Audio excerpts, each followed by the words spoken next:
네, 내란 특검이 오늘 윤석열 전 대통령에 대한 구속영장을 청구했습니다. 윤 전 대통령은 법원의 구속 취소로 석방된 지 넉 달 만에 다시 구속 기로에 놓였는데요. 자세한 내용 서정빈 변호사와 함께 알아보겠습니다.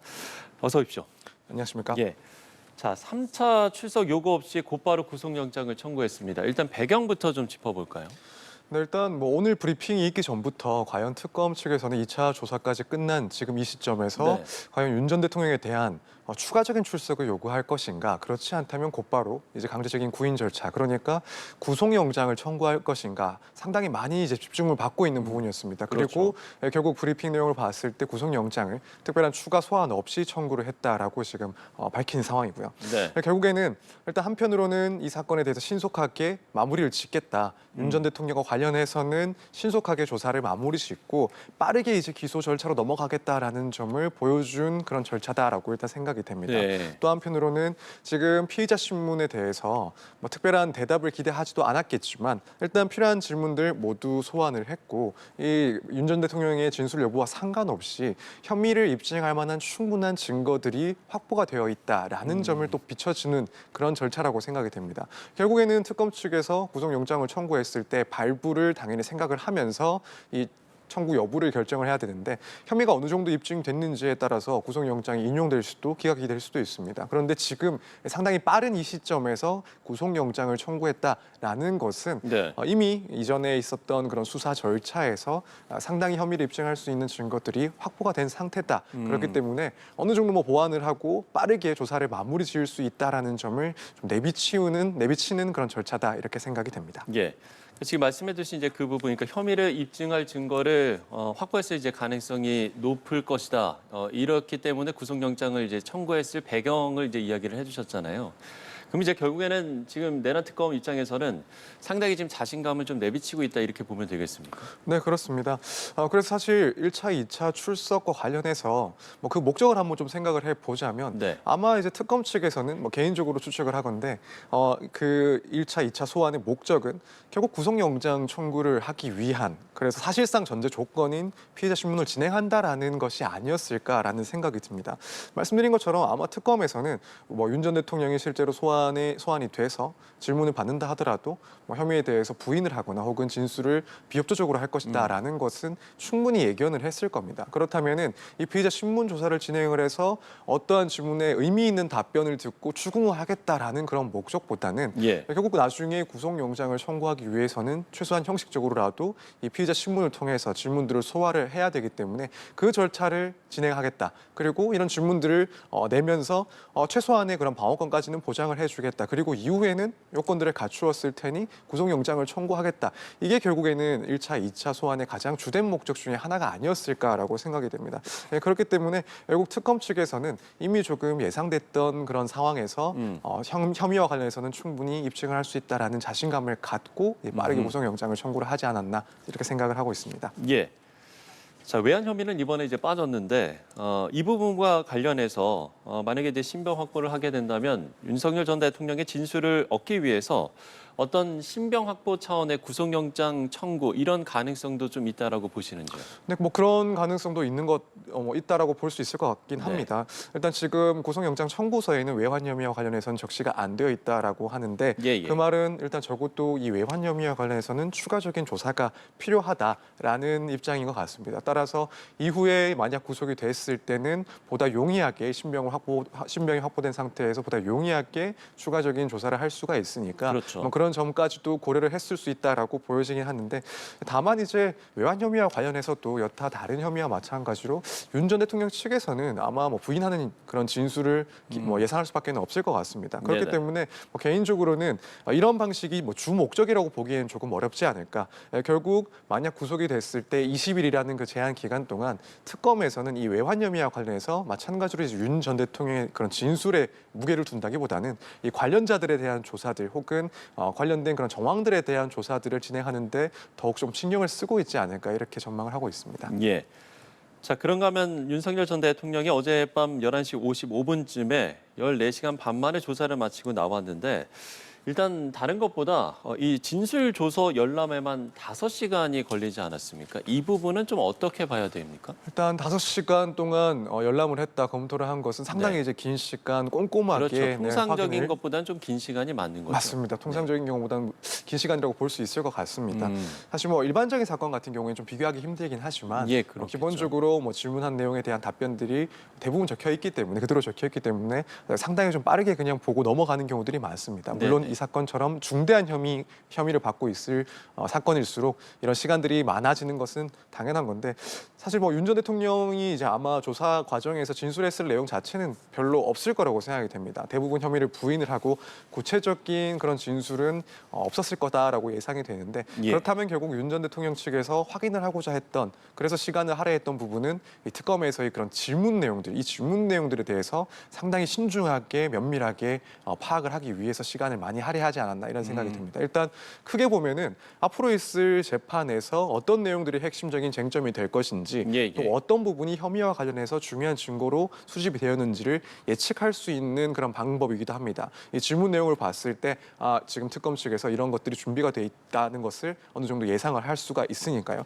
근데 또 한편으로는 좁게는 사실 이제 어제 그 절차에서도 구속영장 청구가 이제 임박했다라는 점을 조금 감지를 하고 따라서 향후에 이제 구속영장과 관련된 그 재판에 있어서 준비할 것들을 미리 대비하기 위한 네네. 그런 열람이 아니었나 생각이 듭니다. 사실 정식으로 기소가 되고 재판으로 넘어가면 그때는 이제 확보된 증거들을 변호인 그리고 본인도 확인할 수가 있습니다. 그렇지만 이 구속영장과 관련된 영장실질심사에서는 어떠한 증거들이 수집되어 있는지 자료가 공개가 되지 않기 때문에 그렇다면 이 부분 대비할 수 있는 가장 중요한 방법 중에 하나는 피의자 신문 과정에서 어떠한 질문들이 있었는지 이걸 토대로 어떠한 증거들이 수집됐는지를 추론해 볼 수가 있습니다. 그래서 이 많은 시간을 할애했다라는 것은 조금 짧게 보자면 앞으로 닥칠지도 모르는 이 구속영장과 관련된 영장실질심사에서 상당히 중요한 쟁점들을 파악하기 위해서 꼼꼼한 그런 열람을 하지 않았을까 이렇게 생각이 듭니다. 예.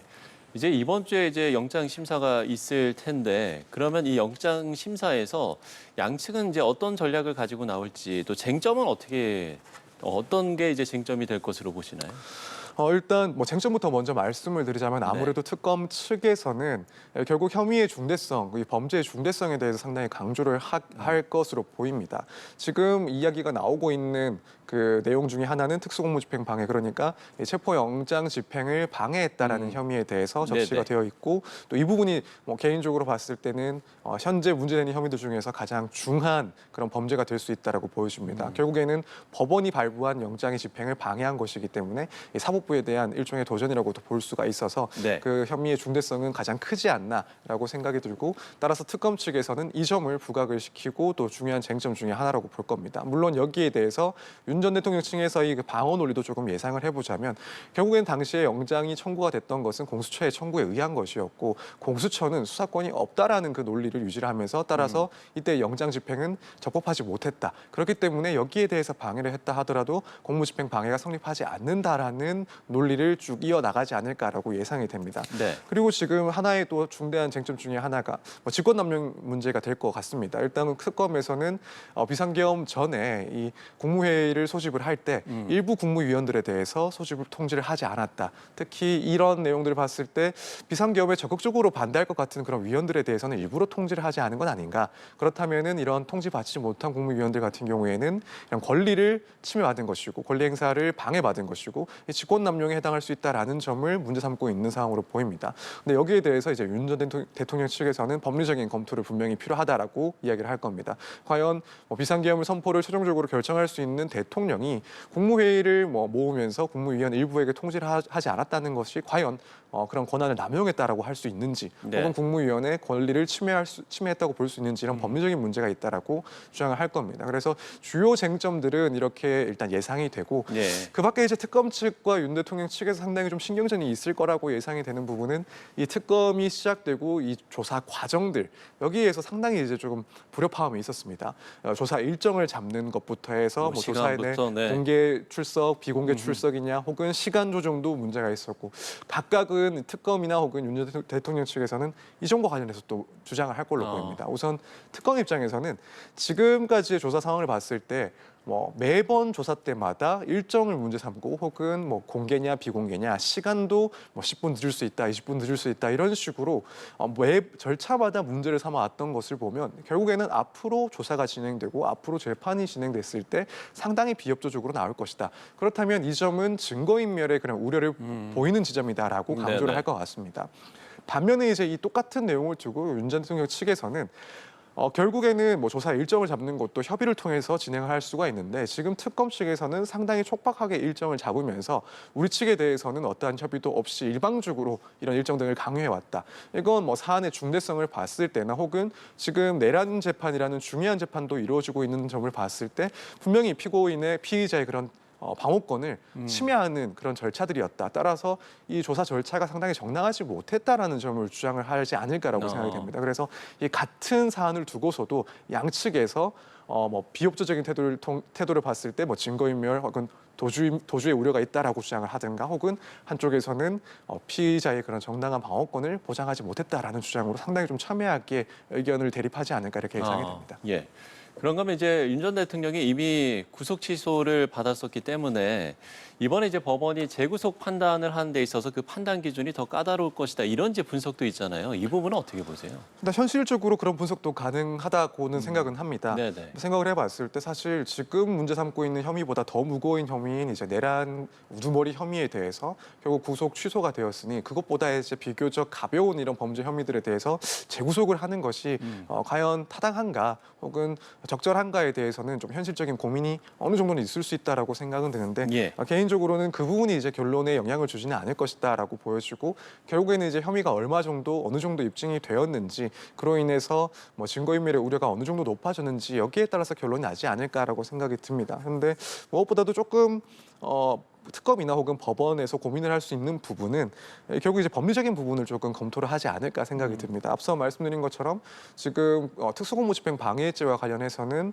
결국 이제 공수처에 수사권이 있는지 여부에 대해서 윤 전 대통령 측에서는 문제 제기를 할 것이고 여기에 대해서 법원이 조금 고민을 할 수 있는 부분이 있다라고 생각이 됩니다. 또 한편으로는 이제 국무회의와 관련된 직권 남용 혐의와 관련해서도 과연 이제 대통령이 국무위원 일부를 소집하지 않은 것이 권한을 남용한 것인가? 그로 인해서 침해받는 국무위원의 권리라는 것이 있는 것인가? 이 부분 역시도 윤 전 대통령 측에서 지적을 할 거고 또 법리적으로는 좀 검토가 필요할 부분이라고 생각됩니다. 그래서 결국 혐의가 어느 정도 입증이 되었냐의 문제와 또 한편으로는 법리적으로 이제 이런 부분들이 범죄 성립이 가능한지 이 부분이 결국 구속영장 발부의 여부를 조금 결정짓는 요인들이 되지 않을까 이렇게 생각이 됩니다. 예.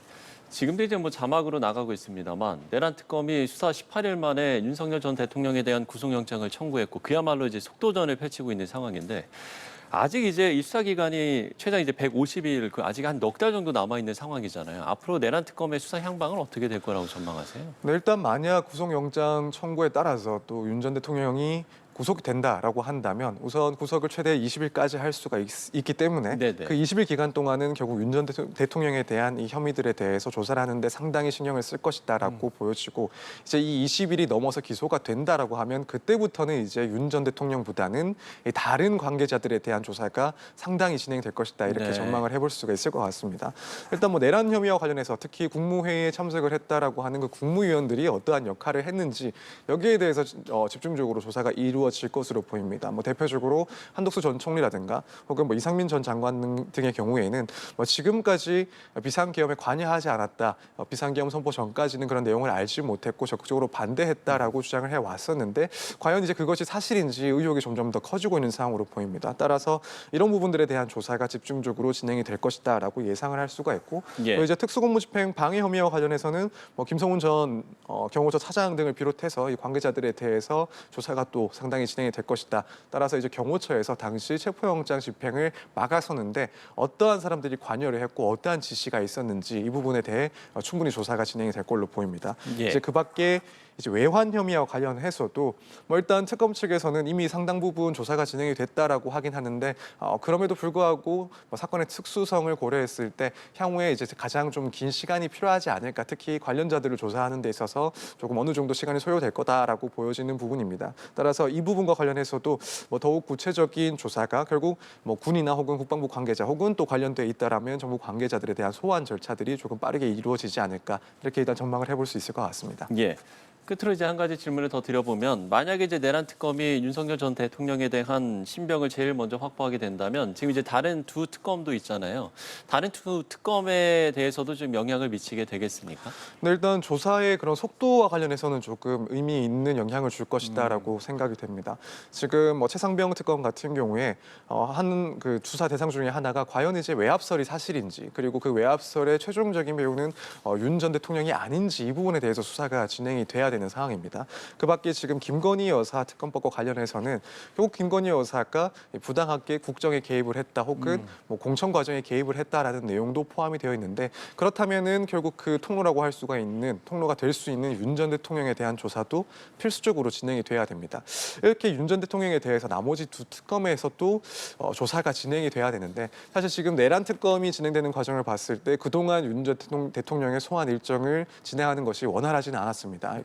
계속 반발해 왔었기 때문에 그런데 만약 이번 사건으로 구속이 된다라고 한다면 나머지 두 특검에서는 보다 수월하게 이제 대통령에 대한 조사가 윤 전 대통령에 대한 조사가 진행될 수 있을 것이다. 아무래도 구속이 되면은 외부에서 이제 출석을 조율하는 것보다 훨씬 더 수사기관 입장에서는 원활하게 수사를 진행할 수가 있습니다. 그렇기 때문에 이 속도 측면에서 상당히 조금 신속성을 더할 수가 있다 이렇게 생각이 됩니다. 예. 자, 내란 특검의 윤석열 전 대통령에 대한 구속영장 청구와 관련해서 서정빈 변호사와 이야기 나눠봤습니다. 오늘 말씀 고맙습니다. 감사합니다.